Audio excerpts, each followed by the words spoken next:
इस कार्यक्रम के पुण्यार्चक हैं स्वर्गीय श्री प्रेमचंद जैन की स्मृति में श्रीमती पद्मा जैन, गुना, मध्य प्रदेश, श्री विवेक कुमार जैन, श्रीमती सुषमा जैन, वैशाली जैन, वैशालिका जैन, सिंगापुर, श्रीमती सुधा जैन, श्रीमती रेखा, श्री राहुल जैन, श्रीमती नेहा, श्री रोहित जैन, सीए, आरएफ, मौली, अनबी, ईहा Jain, firm Varthaman infrastructure, Mandla, Madhya Pradesh, Shri Adishwar Jain, firm Mahavira transport, Bengaluru. मुनिवर मुनिवर आज मेरी कुटिया में आए हैं, मुनिवर आज मेरी कुटिया में आए हैं। चलते फिरते हो, चलते फिरते सिद्ध प्रभु आए हैं। मुनिवर मुनिवर आज मेरी कुटिया में आए हैं, मुनिवर आज मेरी कुटिया में आए हैं।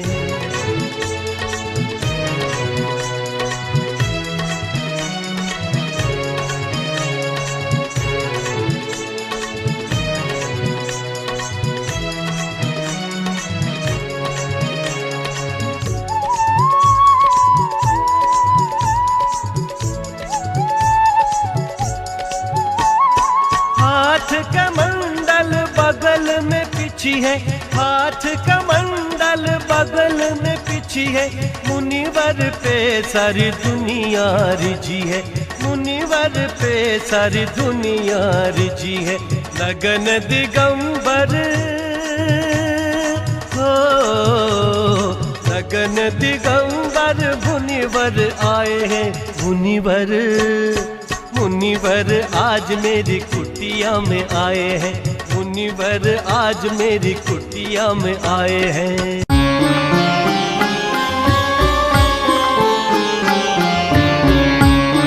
सिद्धेभ्यः नमो अरिहन्ताडं नमो सिद्धाडं नमो आयर्याडं नमो वज्रायाडं नमो लोये सवसाहुडं। चलते फिरते तीर्थ हैं, हरते सब संता, हम तो बस इतना जानते आप सरी के आ, हम तो बस इतना जानते आप सरी के आ। कुंडलपुर के बड़े बाबा की, मूल नायक श्री चंद्र प्रभु भगवान की,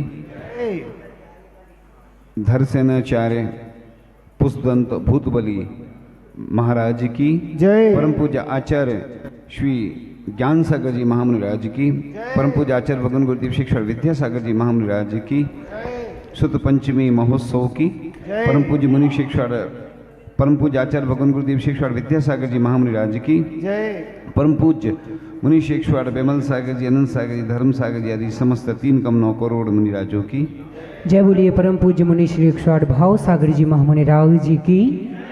द्वादशांग जिनवाणी माता। आज का यह पावन प्रसंग जो ज्येष्ठ शुक्ल पंचमी के रूप में हमारे सामने आता है, यह जिनवाणी दिवस है, जिनवाणी रक्षा का दिन है। क्योंकि वर्ष भर तो हम बहुत सारे पर्व मनाते रहते हैं, लेकिन जिनवाणी दिवस एक ही दिन वर्ष में आता है और इस दिन के बाद से पूरे भारतवर्ष में चर्चा शुरू होने लगती है कि किसका चतुर्मास कहाँ होगा।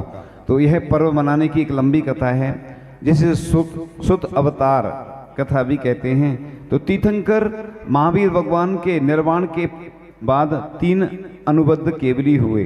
गौतम स्वामी 12 वर्ष केवल ज्ञान के साथ, सुधर्मा स्वामी 12 वर्ष केवल ज्ञान के साथ और जम्बू स्वामी 38 वर्ष केवल ज्ञान के साथ, कुल 62 वर्ष इस प्रकार से होते हैं तुल्य परिणति ग्रंथ के अनुसार। इनके बाद 5 श्रुत केवली हुए।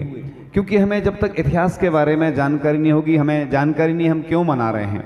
किसी से कोई प्रश्न पूछा जाता है तो वो चुप रह जाता है क्योंकि उसको मालूम ही नहीं होता है। तो इसके बाद 5 श्रुत केवली हुए। नंदी, नंदीमित, अपराजित, गोवर्धन, भद्रबाहु, इन 5 श्रुत केवलियों का संपूर्ण काल 100 वर्ष रहा। इसके बाद 11 आचार्य, 11 अंग एवं 10 पुरुधारी हुए। वो विशाख, प्रोष्ठिल, क्षत्रिय, जय, नाग, सिद्धार्थ, धतिसेन, विजय, बुद्धिल, गंगदेव, सुधर्म, इन सब का कुल 183 वर्ष रहा। इसके बाद 5 आचार्य, 11 अंक के धारी हुए। नक्षत्र जयपाल, पांडु, ध्रुवसेन, कंस, इनका काल 220 वर्ष रहा। इसके बाद 4 आचार्य आचारांगधारी हुए। सुभद्र, यशोभद्र, यशोबाहु, लोहार्य। उक्त चारों आचार्य आचारांग के अतिरिक्त शेष 11 अंगों और 14 पूर्वों के एक देश धारक थे। इनका कुल काल 118 वर्ष रहा। तो गौतम गणधर से लोहार्य आचार्य तक कुल काल कितना होता है? 683 वर्ष। तीर्थंकर महावीर भगवान के निर्वाण के बाद सुत ज्ञान क्रमशः घटता गया। आज हम देखते हैं कि पहले कुछ ऐसे व्यक्ति हुए हैं, वर्तमान में भी कुछ छोटे छोटे बच्चे ऐसे हैं जिनकी मेमोरी बहुत अच्छी है। कंप्यूटर में जो सिस्टम होता है ना, आइंस्टीन का फॉर्मूला, आइंस्टीन ने कहा था कोई चीज़ को याद करना है तो क्या करो, उसको, जैसे किसी का नाम आकाश तो नीला है, कंप्यूटर में मोबाइल में सेव करने का एक माध्यम होता है। तो पहले बुद्धि की तीव्र इतनी अच्छी बुद्धि थी कि मतलब सब कुछ याद रहता था। पूज्य ज्ञान सागर जी महाराज थे, वो ग्रंथ एक बार पढ़ लेते थे उनको याद हो जाता था। पूज्य आचार्य श्री विद्यासागर जी महाराज जब भी कोई स्वाध्याय आदि करते थे वो बिना ग्रंथ के स्वाध्याय कराते थे। ऐसे और भी अनेक ऐसे विद्वान हुए। और जब चिंता हुई उन्हें कि अगर हम लिपिबद्ध नहीं करेंगे तो वैसे ही मेमोरी का लॉस होना है, यानी जो हमारी स्मृति, इसको मेमोरी बोलते हैं इंग्लिश में, वो कमज़ोर होती चली जाएगी तो हमारे ग्रंथ नहीं रहेंगे, तो हमारा जैन धर्म का जो इतिहास है वो लोगों को प्राप्त नहीं होगा।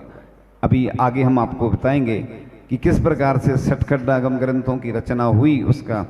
तो इस प्रकार से घटता गया और समस्त अंगों और पूर्वों का एक देश ज्ञान आचार्य धरसेन को प्राप्त हुआ। आचार्य धनसेन जो थे, कठियावाड़ स्थित एक गिरनार पर्वत है ना, जो गिरनार, उसकी ऊर्जयंत गिरी भी बोलते हैं उसको, गिरनार जी को, उसकी चंद्र गुफा में साधना रत थे।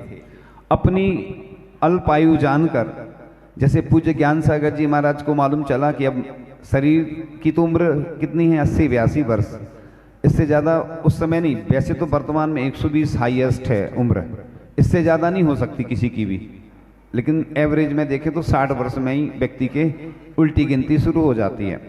अब उनको चिंता हुई कि कैसे हमारा जो जैन धर्म है सुरक्षित रहे और जैन ग्रंथ सुरक्षित रहे, तो श्रुत ज्ञान कहीं लोप ना हो जाए। अतः श्रुत की रक्षा के लिए उन्होंने महिमा नगरी, यानी जो जिला सतारा वर्तमान में महाराष्ट्र में है, जो उस महायति सम्मेलन को, जहां आचार्य श्री को अरहंत बलि ने 5 वर्षीय युग प्रतिक्रमण के अवसर पर एकत्रित किया था, पत्र भेजा, क्योंकि पहले नहीं था ये मोबाइल का जमाना, फोन का, पहले पत्र ही लिखते थे। तो कि मुझे तीर्थंकर महावीर से आगत महाकर्म प्रकृति का ज्ञान आचार्य परंपरा से प्राप्त हुआ है, उसका अवच्छेद ना हो जाए, इस आशंका से आप 2 युवा तथा योग साधुओं को भेजिए जिससे मैं यह ज्ञान उन्हें दे सकूं। देखो, आज कोई आयुर्वेद का ज्ञान होता है, कोई के बाद ज्योतिष का होता है, तो वो किसी को सिखाता नहीं है, क्योंकि अगर ये सीख जाएगा तो ये हमारा पद कम हो जाएगा और हमारा महत्व कम हो जाएगा। लेकिन उन्होंने चिंता थी तो उन्होंने, वैसे परंपरा से यही होता है, अपने शिष्य बनाए जाते हैं इसलिए कि वो ज्ञान जो है आयुर्वेद का है, ज्योतिष का, अन्य विद्याओं का, वो अपने शिष्यों को दे जाते हैं। जैसे आप लोग नॉमिनेट करते हैं ना, किसी को उत्तराधिकारी बनाते अपनी संपत्ति का, तो उसी प्रकार से उन्होंने उस 2 युवा जिसे मैं यह ज्ञान दे सकूं, तब मुनि संघ ने पत्र को पढ़कर 2 मुनियों नरवाहन और सुबुद्धि को, जिनका ज्ञान का क्षेत्रम श्रेष्ठ था, जैसे पूज्य ज्ञान सागर जी महाराज को चिंता हुई कि हमें ये ज्ञान किसको देना है, जो इस ज्ञान को पंचम काल जो चल रहा है, जब तक वह शिष्य हमारा रहे, उसकी आयु रहे, वह ज्ञान सुरक्षित रहे और परंपरा से आगे चलता रहे। इसलिए अभी आपने देखा कि ताड़पत्र पर पहले ग्रंथ लिखे जाते, हाथ से सोने की स्याही की कलम से लिखे जाते थे और अन्य माध्यम से भी लिखे जाते थे। और वर्तमान में यह विधि आ गई तो महाराज जी को चिंता हुई, तो इसके पहले ताम्र पत्र पे भी उत्कीर्ण कराए, रजत पत्र पे भी उत्कीर्ण कराए, स्वर्ण पे भी करवाए, सोने का ग्रंथ भी एक बना। तो इस प्रकार से अगर हमारे ग्रंथों को सुरक्षित रखना है, क्योंकि जो पेपर की उम्र होती है वो कितनी होती है, थोड़ी बहुत होती है, और वो फट जाते, नष्ट हो जाते। आपने देखा होगा जब भी मंदिर का शिलान्यास होता है तो यंत्र रखे जाते हैं छोटे छोटे। क्यों रखे जाते? प्रशस्ति लिख के कि भविष्य में कभी भूकंप आया, कोई घटना घटी तो मालूम तो चलेगा कि ये मंदिर कितना प्राचीन है। प्रशस्ति में भी इसलिए संवत आदि लिखे जाते हैं। आज भी कई प्रतिमाएं और मिलती हैं तो उनमें प्रशस्ति नहीं लिखी होती है, तो ज्ञात ही नहीं हो पाता है कि कितनी प्राचीन प्रतिमा है। तो इस प्रकार से इन ग्रंथों का उत्कीर्ण करवा के सुरक्षित हमें रखना होगा, क्योंकि हमारी यह जैन संस्कृति, जैन धरोहर है। आज पहले प्रिंटिंग नहीं होती थी, इसलिए वो अचार में पन्ने पन्ने रखे जाते थे। आज भी कई ऐसे हस्तलिखित ग्रंथ मंदिरों में देखने को मिलते हैं। आज प्रिंटिंग की सुविधा हो गई, लेकिन बहुत सारे ग्रंथ प्रकाशित होते चले जा रहे हैं, लेकिन लोगों को पढ़ने का समय नहीं रहता। आज के दिन तो जितने लोग हैं, कम से कम यह संकल्प लें, कम से कम 10 मिनट तो मिनिमम स्वाध्याय करें। पूरे देश में और पूरी दुनिया में एक परंपरा होना चाहिए कि सिर्फ बच्चों की पाठशाला नहीं लगना चाहिए, बड़ों की भी पाठशाला होना चाहिए। चाहे महिलाओं की अलग दोपहर में और शाम को पुरुष वर्ग आए। कई नगरों में कल्याण मंदिर आदि के पाठ भी होते हैं और उसके साथ साथ लोग स्वाध्याय करते हैं। ये अपने आप परंपरा गौण होती जा रही है, इसलिए कोई जानकारी नहीं होती है। क्योंकि अपन क्रियाएं तो बहुत करते हैं, प्रैक्टिकल थ्योरी पढ़ते ही नहीं हैं। तो थ्योरी कैसे होगी ज्ञात? प्रैक्टिकल तो करोगे जब थ्योरी मालूम होगी। तो साइंस में भी थ्योरी का महत्व होता है, फिर प्रैक्टिकल करते हैं। इसी प्रकार से पूजन करना बहुत जरूरी है, क्रिया है, और इनके बिना कुछ नहीं होता। जैसे आरदान के बारे में जब तक आपको जानकारी नहीं होगी आप आरदान नहीं कर सकते, उसी प्रकार से अभिषेक पूजन आदि की विधि आपको जब तक ज्ञात नहीं होगी। तो स्वाध्याय 10 मिनट का नियम कम से कम आज लेंगे इस शुक्ल पंचमी महोत्सव के अवसर पर। तो वह चर्चा चल रही थी कि उस प्रकार से जब वह 2 मुनिराज गिरनार की ओर विहार किया और गिरनार पहुंचने की पूर्व रात्रि में आचार्य श्री धरसेन ने स्वप्न देखा। जैसे माता को 16 स्वप्न आते हैं, ऐसे ही उनको भी स्वप्न आए और 2 श्वेत वृषभ देखे, बैल, और उस स्वप्न से उन्होंने जान लिया कि श्रुत को धारण करने वाले 2 मुनि आ रहे हैं। और तब उनके मुख से अनायास ही निकला, जय जयुष्वे देवता, यानी शुद्ध देवता। अपन जिनवाणी को माँ भी बोलते हैं और देवता भी बोल देते हैं। श्रुत देवता का मतलब होता है जिनवाणी। तो ऐसे वचन उनके मुख से निकल पड़े। और दूसरे दिन प्रातः दोनों मुनियों ने आकर भक्ति पूर्वक आचार्य परमेश्वर को नमस्कार कर आने का कारण बताया। आचार्य धरसेन ने 2 दिन तक उनकी परीक्षा करने के बाद दोनों मुनियों को अलग अलग मंत्र सिद्ध करने के लिए 2-2 उपवास के साथ दिए। जब भी कोई मंत्र सिद्ध होता है ना, तो साधना भी उसके साथ करनी पड़ती है। परीक्षा इसलिए करनी पड़ती है कि ये व्यक्ति योग्य है कि नहीं। आप किसी को कुछ देते हो तो बिना उसके दे देते, फिर बाद में पछताना पड़ता है। इसलिए जो गुरु महाराज होते हैं पहले परीक्षा लेते हैं। और इसी प्रकार से एक महाराज को 1 अक्षर न्यून वाला मंत्र दे दिया, 1 अक्षर कम था उसमें, और दूसरे महाराज को 1 अक्षर अधिक वाला मंत्र दे दिया। दोनों महाराज विद्या सिद्ध करने लगे। तब विद्या सिद्ध हो गई, तब वहां पर उनके सामने 2 देवियां प्रकट हो गईं। उनमें से एक देवी की 1 ही आंख थी और दूसरी देवी का 1 दांत बाहर निकला था। देव देवियां तो सुंदर होते हैं। देवियों का यह रूप देखते ही समझ गए कि मंत्र में कोई गड़बड़ी है। मंत्र शास्त्र के वह जानकार थे दोनों मुनिराज, और मंत्रों के बारे में जाना कि एक मंत्र में 1 अक्षर न्यून था, जिससे 1 आंख वाली देवी दिखी, और दूसरे महाराज के मंत्र में 1 अक्षर अधिक था।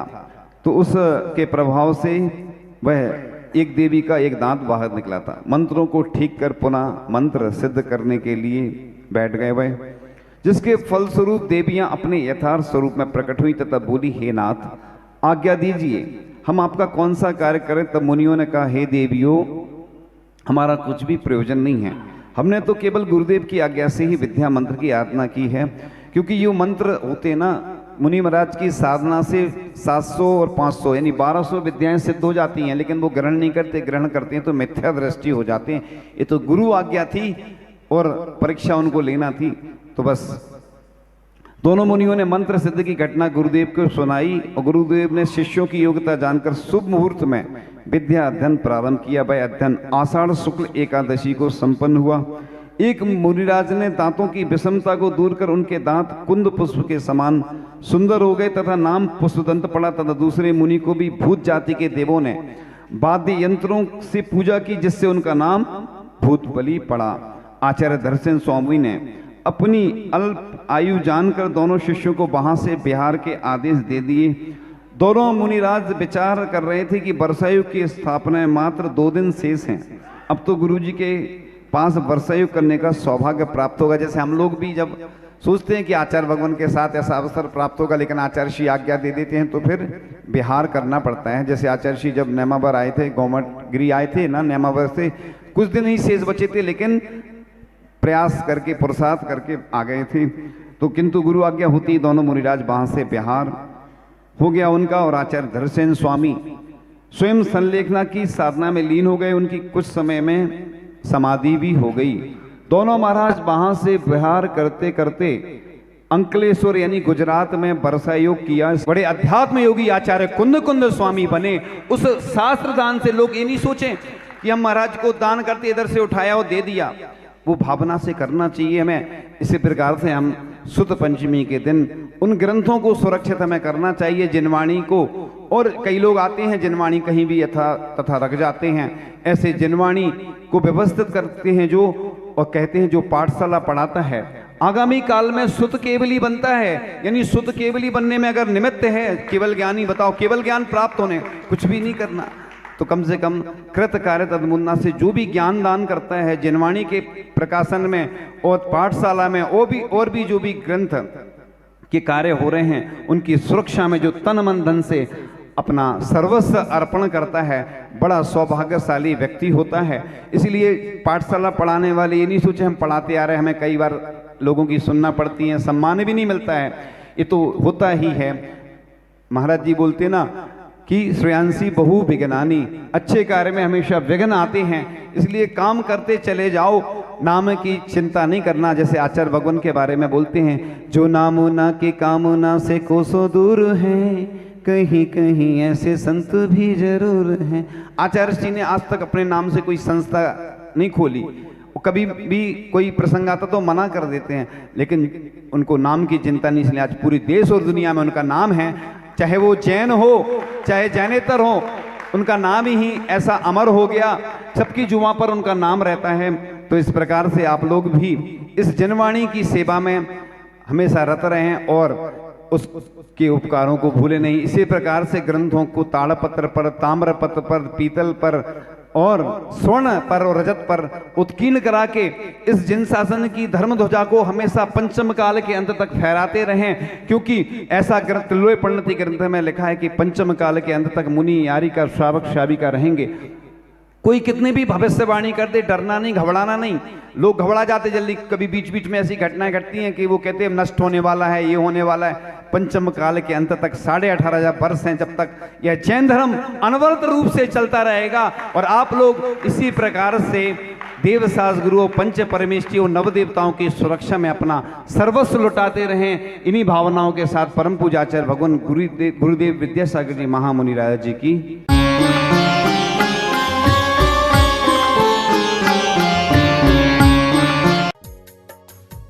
इस कार्यक्रम के पुण्यार्चक थे स्वर्गीय श्री प्रेमचंद जैन की स्मृति में श्रीमती पद्मा जैन, गुना, मध्य प्रदेश, श्री विवेक कुमार जैन, श्रीमती सुषमा जैन, वैशाली जैन, वैशालिका जैन, सिंगापुर, श्रीमती सुधा जैन, श्रीमती रेखा, श्री राहुल जैन, श्रीमती नेहा, श्री रोहित जैन, सीए, आरएफ, मौली, अनबी, ईहा Jain, firm Varthaman infrastructure, Mandla, Madhya Pradesh, Shri Adishwar Jain, firm Mahavira transport, Bengaluru.